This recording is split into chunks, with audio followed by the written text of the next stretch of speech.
Assalamualaikum warahmatullahi wabarakatuh.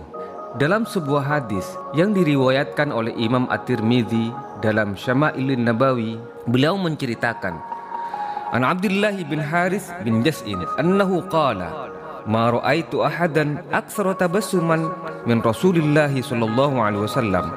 Dari Abdullah bin Haris bin Jas'in, ia berkata, aku tidak pernah melihat seorang pun yang paling murah senyum dari Rasulullah sallallahu alaihi wasallam. Para subscriber Learnik TV, kali ini akan diceritakan saat-saat ketika Rasulullah tersenyum ataupun ketika beliau tertawa. Dalam sebuah hadis dari Abu Dzar radhiyallahu anhu, ia pernah berkata bahwa Rasulullah sallallahu alaihi wasallam bersabda, aku mengetahui orang yang pertama kali masuk surga dan orang yang terakhir kali keluar dari neraka. Pada hari kiamat kelak, ada seorang yang dihadapkan pada Allah.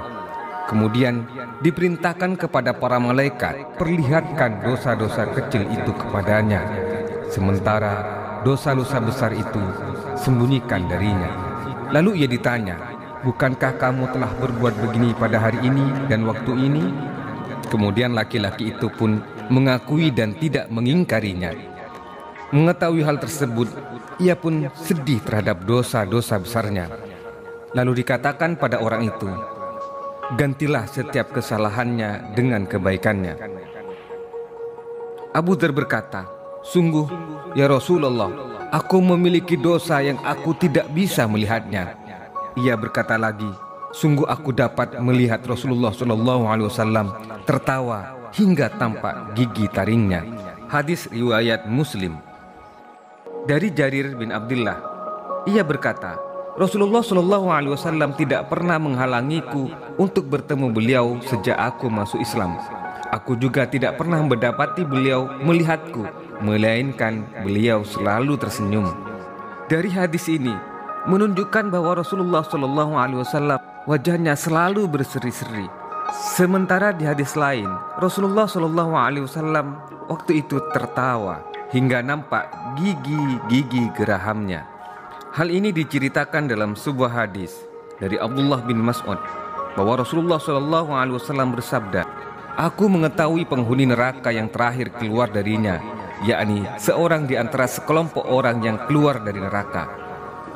Kemudian diperintahkan kepadanya, pergi dan masuklah ke dalam sorga. Ia pun segera bergegas menuju sorga. Namun ia mendapati bahwa para penghuni sorga telah menempati tempat mereka masing-masing. Ia pun kembali dan berkata, ya Allah, orang-orang telah menempati tempat-tempat mereka di sorga. Kemudian ditanyakan kepadanya, apakah engkau mengingat saat-saat engkau dulu hidup di dunia? Orang itu menjawab, iya ya Allah. Kemudian diperintahkan kepadanya, coba berangan-angan untuk tempatmu.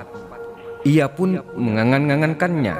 Kemudian dikatakan kepadanya, wow, sungguh kamu mendapatkan sesuatu yang telah kamu angan-angankan dan 10 kali lipat dunia. Orang itu pun terkejut dan berkata, apakah engkau mempermainkanku ya Allah, sedang engkau adalah Rabb yang Maha Kuasa?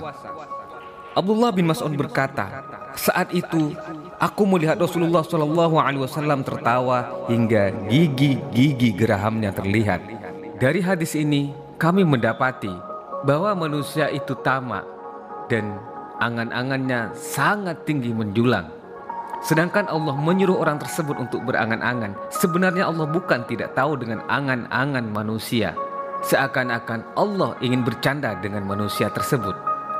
Maka orang tersebut pun menggerutu kepada Allah dengan ucapan, ya Allah, apakah engkau akan mempermainkanku? Sedangkan engkau maha tahu wahai Tuhanku.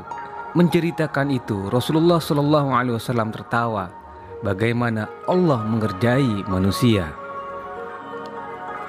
Kadang Rasulullah SAW tertawa karena bangga, sebagaimana yang diceritakan dalam perang Khandaq. Ada seorang pemimpin musuh yang sangat angkuh dan sangat sombong.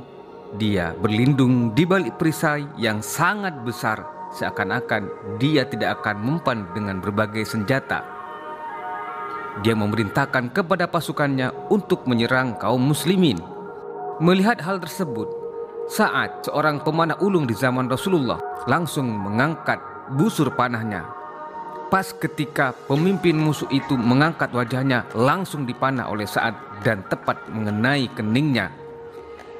Pemimpin musuh itu pun jatuh terjungkal, kakinya terjulur ke atas hingga auratnya terbuka. Ketika itu pula Rasulullah SAW tertawa. Dia bangga dengan apa yang dilakukan oleh Sa'ad, memanah musuh yang sombong, dan dengan angkuhnya di mana dia merasa dengan tameng yang sangat besar tidak bisa dilukai dengan senjata apapun. Allahumma salli ala Sayyidina Muhammad wa ala alihi wa sahbihi wa sallim. Di hadis lain juga disebutkan, sebagaimana diriwayatkan dari Bukair bin Mismar, dari Amir bin Sa'ad, dari ayahnya, bahwa Rasulullah SAW bersumpah demi kedua orang tuanya di tengah berkecamuknya perang Uhud, ketika ada seorang prajurit kaum musyrik yang membantai banyak prajurit muslim dengan begitu bengis. Beliau SAW bersabda kepadaku, "Jaminanmu adalah ayah dan ibuku, panahlah orang itu."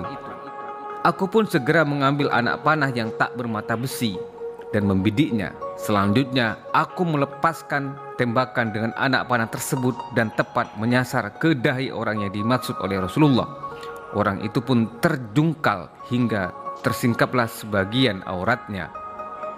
Melihat keberhasilanku, Rasulullah pun tertawa hingga aku dapat melihat gigi gerahamnya.